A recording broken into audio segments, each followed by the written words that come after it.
Morning, everyone. So today we're actually going to start into part 2 of this acid-base unit. Believe it or not, there's still another half of this chapter to go. A lot of the same concepts that we learned from part 1. We learned how to calculate from H+, OH-, pH, POH. We started seeing expressions like Ka and Kb. All of that will come back again, so you can't forget about that. The focus on part 1 of this was typically strong acids and strong bases, which react in a one-way arrow. We didn't need to do ice tables. In part 2, we're actually going to start introducing some more of these ice tables. So if you're just following along here, this is going to be sort of acid-base. Let's just say this is part 2. And we'll spend another week and a half or so in this chapter. Okay. Part 2 is actually, if you're using your workbook here, is going to be sections 4.13 all the way to 4.22, and we're going to start off in today's lesson with a section on hydrolysis.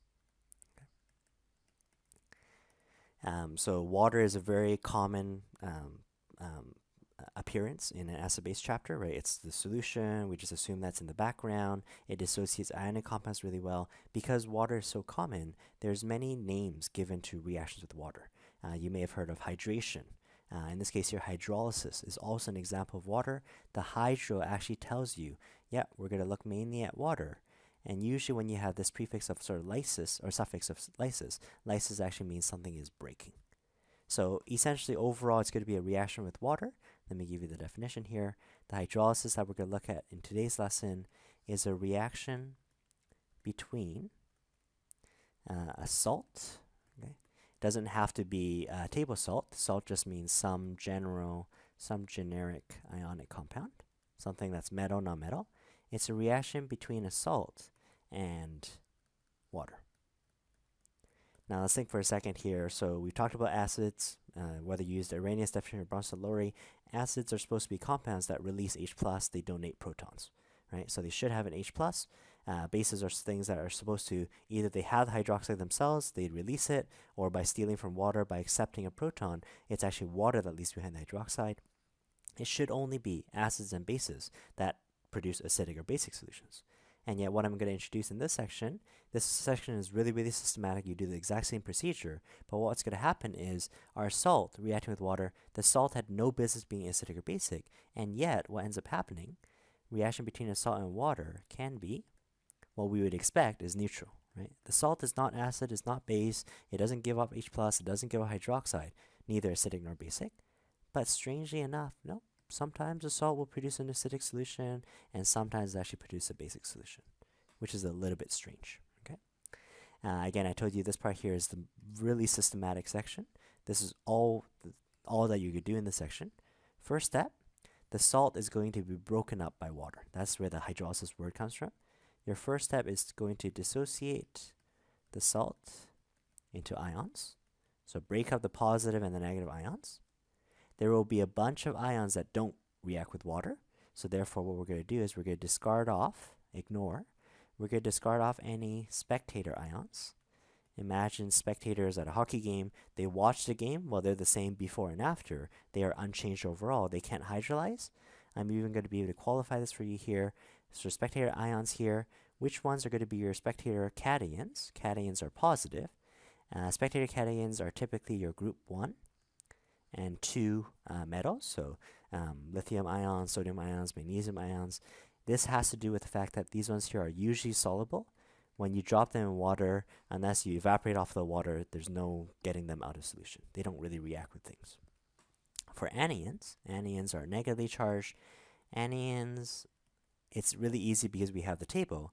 Anions are actually going to be the top 5 conjugate bases. Right, they're the negative charge. Conjugate bases of strong acids.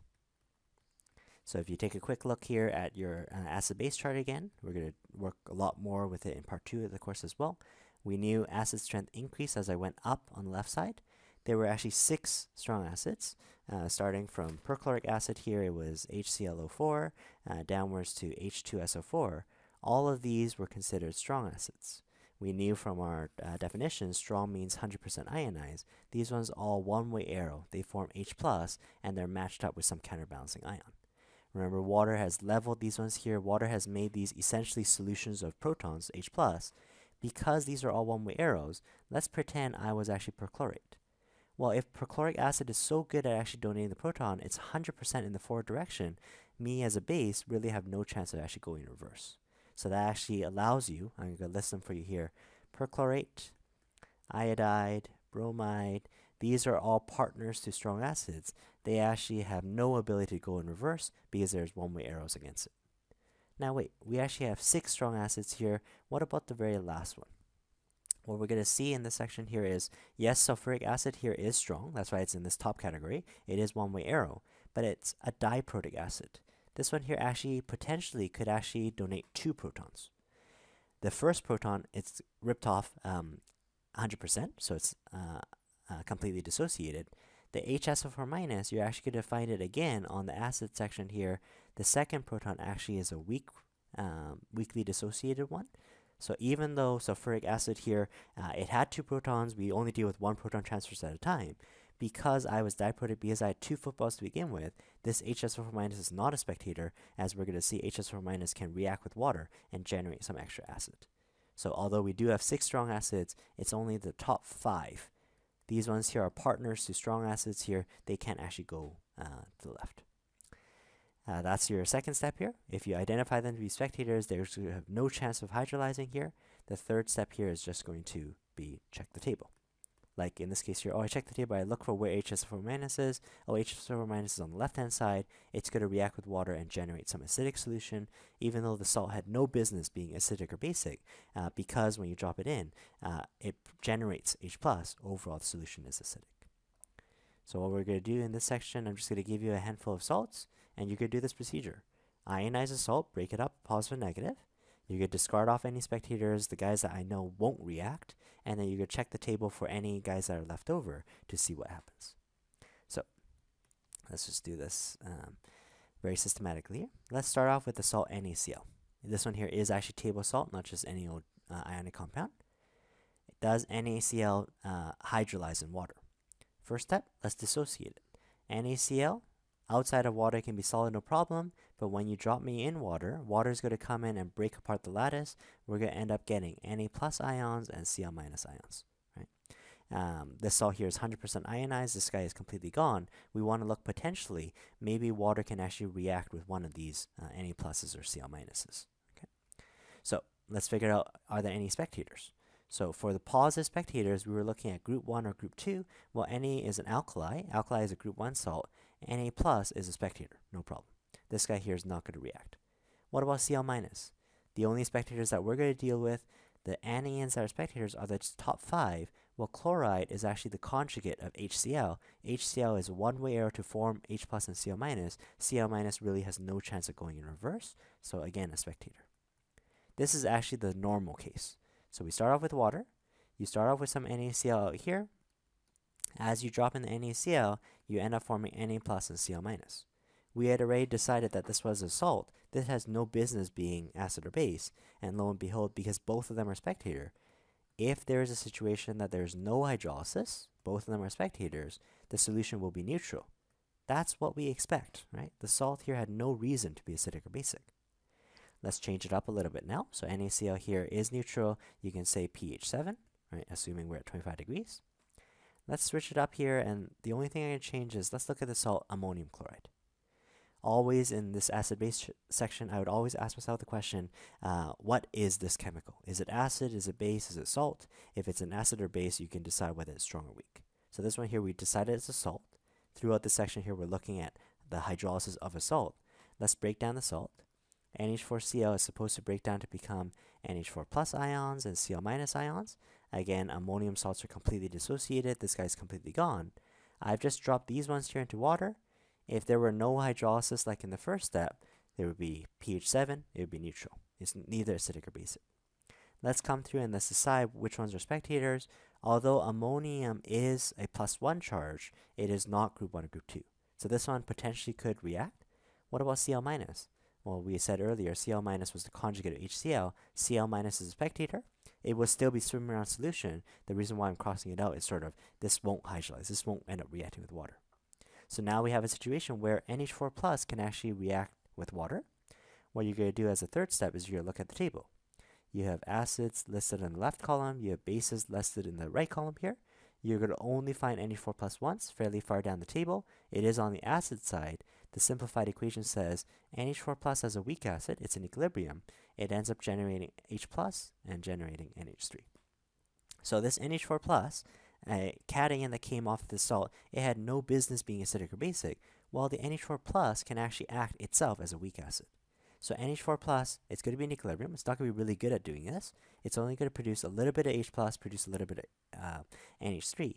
So while this salt here was supposed to produce a pH of 7 neutral, it is going to generate extra H plus and also create NH3. Because H plus is actually being released here, your overall solution is going to be acidic, or again, you can say pH less than 7. Okay. Now, some people do start worrying, well, aren't I also creating a base? Wouldn't that cancel out here? We only really care. I knew that this Ka constant is actually really tiny anyways. NH4 plus has a constant of 5.6 times 10 to the negative 10. So first thing is, this is small.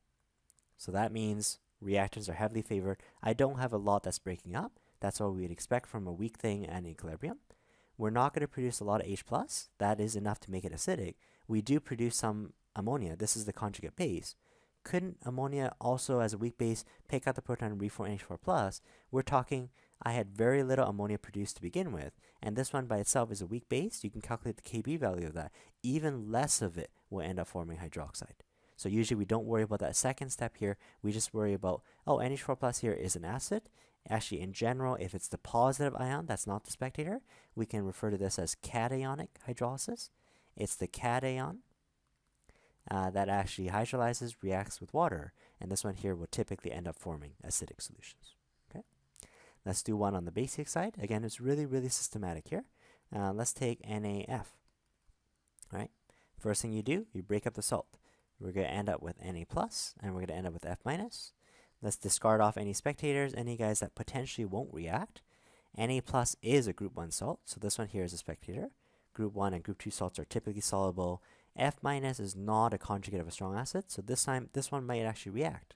So now, only for the guys that you identify as not spectators, you look for F-. You're going to actually find F-. Again, we have the acid side of the table, we have the base side of the table. You're going to find F- on the right-hand side. And we want to find an exact match. I don't want to look for HF. That's not what I have. I have F-, exactly. F- actually has the ability to pick up a proton. It is still in this sort of middle section, the weak section, and it can actually go backwards because this HF was actually a weak acid. Because of this equilibrium, the F- does have a chance of stealing from water, of picking up a proton, and of actually going back to become HF. So the reaction there looks like, you can write it out.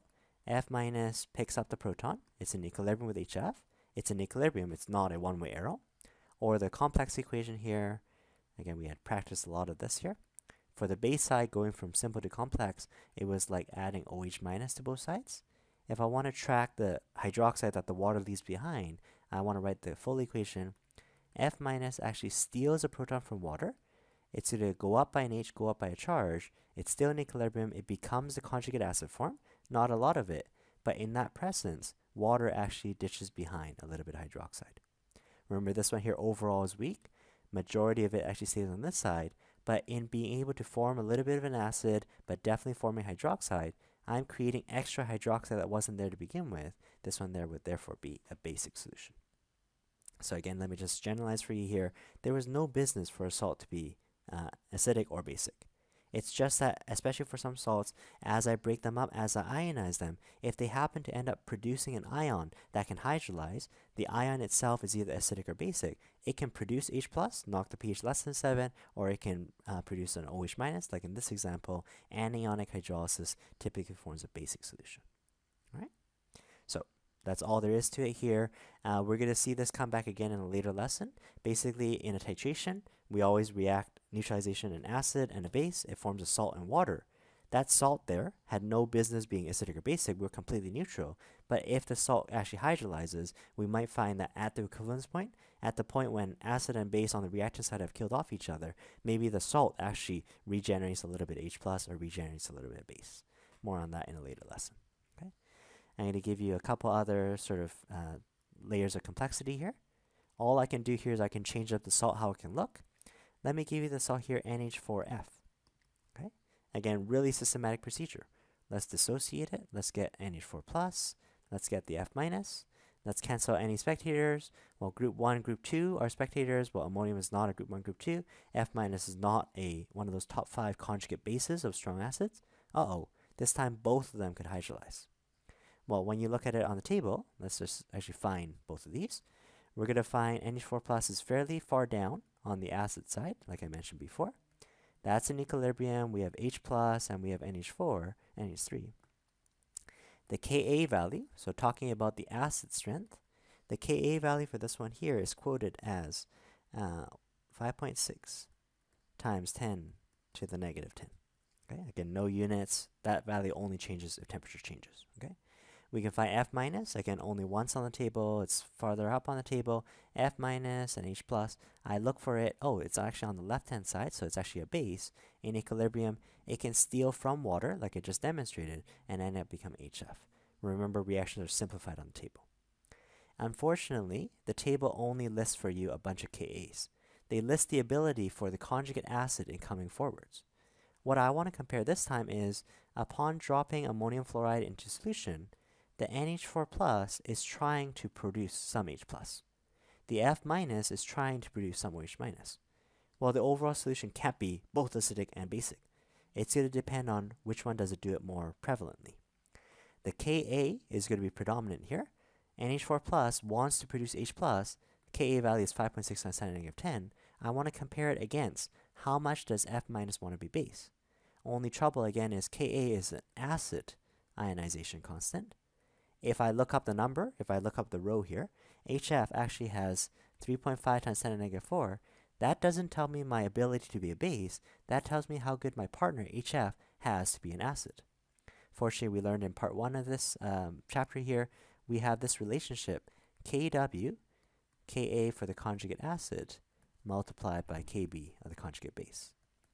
So although they could have listed for you a bunch of Kb's, if you actually know this relationship, you can actually calculate what is Kb for F minus. How much does F minus want to be a base?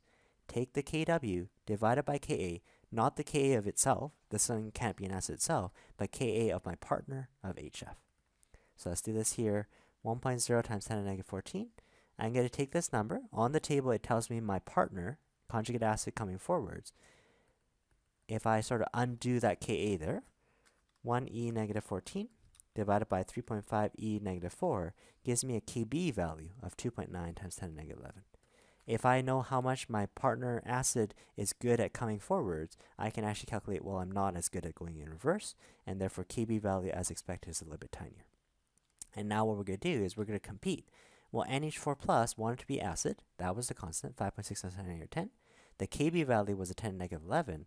Our conclusion then is, although both reactions are possible, in this question, since the Ka of NH4 plus, let me just emphasize it this time, since the Ka of NH4 plus is bigger than the Kb, that one is more acidic than F minus wants to be a base. Overall, it's the acid that wins out, so overall the solution becomes acidic. So that's the situation. If both of them could actually hydrolyze, we can actually decide which one's predominant by which one's bigger. I want you to take that logic to the next question here. Again, all I'm doing is I'm slightly making the salts here a little bit harder. I have this salt here, sodium hydrogen oxalate. First thing that you do is you break up the salt. We're going to end up getting Na plus, and we're going to get HC2O4 minus. Na plus is a group 1 salt. This one here is a spectator. HC2O4 minus is not a conjugate of a strong acid, so this one here could be acidic, could be basic. Let's find this one on the table. This one here has an H, so it potentially could be an acid. It also has a negative charge. It potentially could be a base. Remember, we had called these ones here, amphoteric is a fancy word, or you can say amphiprotic. Both words are fine. These ones here could be acid or base. So what's happening here is you drop this in water, the salt breaks up, NaHC2O4. You get any ions that just stick around, they don't do anything. And I get HC2O4 minus in solution. This one could be acid, it could be base. Again, your final solution has to pick one. It can't be both, right? So all we need to decide on the table, when you actually look for it on the table, I want to look for it on the left side and the right side. On the right-hand side as a base, I see HC2O4 minus, H plus. In equilibrium, it is in that weak acid section. H2C2O4. The Ka value of my acid of my partner, we'll deal more with this in tomorrow's lesson. The Ka value of my partner in coming forwards is 5.9 times 10 to the negative 2. That is not my ability to be base. I actually am this guy, and I actually want to go in reverse. I need to calculate Qb. But let's also compare that Hc2O4 minus can also be found a little bit lower down on the table as well. So we have Hc2O4 minus, about sort of middle of the table. As an acid, it can donate its other proton, end up dropping by an H, dropping by a charge. This time its Ka constant, I'm just going to quote it for you here, is 6.4 times 10 to the negative 5. So while it is true, this one here is amphiprotic, this one here could be acid, could be base, it needs to decide, it needs to choose which one it wants to be. Again, to sort of decide this time it wasn't two different salts, one wants to be acid, one wants to be base. This time we have one and the same ion, and this one by itself could be acid or base. The acid constant you can just read right off. This is how much the Hc2O4 minus wants to be acid. We can't read the Kb value because this is given as a Ka value. This is the Ka of my partner, H2C2O4, and actually coming forwards. We actually need to calculate what is the Kb value for my hydrogen oxalate. Most people do remember, oh yeah, Kb is Kw divided by Ka. Be careful not to divide Ka of itself. It's always Ka of my partner. So H2C2O4. So although this one here was amphiprotic, the Hc2O4 minus itself had a Ka value. I don't go Kaw divided by this number. I go Kw divided by this earlier number here. So what is the Kb value? 1 times 10 to the negative 14. Divide out the 5.9 times 10 to the negative 2. And this gives me here 1.7 times 10 to the negative 13. So again, we can talk in general here. Okay, so Hc2O4 minus here was amphiprotic. It could be acidic, it could be basic. Notice again, the Ka constant is bigger than Kb. So since the Ka is bigger than Kb, we can say acidic. If Kb was bigger than Ka, we can say basic. It has to decide. First thing, the salt had no business being acidic or basic, but it has to decide one or the other, which one is predominant. I'm going to leave you with one other salt here, just the last layer of complexity. What if I threw in aluminum chloride into solution? Is this acidic or basic? First thing we're going to find is this thing here is not very soluble, because for me to get an aluminum plus 3, that's a really dense positive charge. Of course, water is going to come around and try to stabilize it. More on that in a second. This is going to end up dissociated to become 3 chloride as well. So I drop this solid. There's no business to be acid or base. I dissociated it. Let's cancel any spectators. Yep, Cl minus is a conjugate of HCl. It has no chance of going reforming HCl. But what about this Al plus 3? Where can I find this on the table? This is not a spectator. It's not a group 1 or group 2 salt. As I sort of alluded to here, the Al plus 3 has a very high charge. That's why it doesn't dissolve very well. Because we also have water in solution, even though water is a neutral molecule, right? Water has no charge overall. Because the oxygen of water is actually more electronegative, we get a slight negative charge on the oxygen end, a slight positive charge on the hydrogen end. If you remember from Chem 11, this right here was a dipole. So if water realizes, wait, aluminum here, oh, poor thing, you have a positive charge, I'm going to come around the aluminum and I'm going to point all my oxygen ends towards the aluminum. If I do that, I can help to stabilize aluminum. Now I can't get rid of the charge, I'm neutral. Overall, my complex is still going to be a plus 3, but what I can do is I can surround it. The most common geometry is to surround it left, right, up, down, front, and back, and you start seeing in 3D here. So you're actually not going to find Al plus 3 just written like this. Just like H plus was hydronium in solution, Al plus 3, let me write this in words, Al plus 3 is actually, it's still Al, but it has been complexed with 6 water. It's been surrounded by 6 water. The fancy word is it's been solvated by these ligands. So it's Al water. There's 6 of them. But again, water is a neutral ligand. Water is a neutral grouping. Overall, this one here still has a plus 3. So while you may not find literally this Al plus 3 on the mix, you might be able to find AlH2O6 on the table. And definitely when you actually look on the table, we have the acids on the left side. We have the bases on the right-hand side here. We're going to look for this aluminum compound. It's about midway down the table. Yep, I end up finding aluminum, water, 6. That actually is aluminum plus 3. It's on the acid side. This is going to release off an H plus and become, this right here looks scary, but let me just do it for you here. Aluminum was surrounded by 6 waters. Basically, the oxygens have formed, it's a special bond called a dative bond with the aluminum. what ends up happening is not only do the waters end up bringing in an H, because they're so focused on trying to stabilize aluminum, some of these other bonds get weaker. So what if this bond here breaks? Well, aluminum would still have 5 waters that are still intact. I haven't touched them. H2O5. The H2O that end up losing an H plus ends up only having OH grouping. So that's going to be an OH. The thing that I lost had a positive charge. So therefore, overall, I still have a +2 charge. Because I still have a +2 charge, this one here can probably donate another H plus. H plus, maybe off another one of these waters. I rip off another H plus. So then my aluminum compound has 4 waters left over normal. They have OH 2 groupings of them, but I lost another H plus, and I probably do it once more to fully become neutral. More important for us here is this metal ion, it's cationic hydrolysis, it ended up generating H plus, whether in the first step, second step here, overall this solution is acidic. On our table, there's 3 metals that do this. Alumina is one example. I want you to see if you can find Cr plus 3 and find iron plus 3. You're going to see them exactly the same fashion. Cr plus 3 will actually be Cr surrounded by 6 waters with a +3 charge, or iron will be Fe water 6 with a +3 charge. Okay? So hopefully a really easy section, really systematic. You just break up the salt. As you break up the salt, it's going to tell you whether it's acidic or basic. Okay? So I'm going to leave it off there. Let me know if you have any questions. Thanks, guys.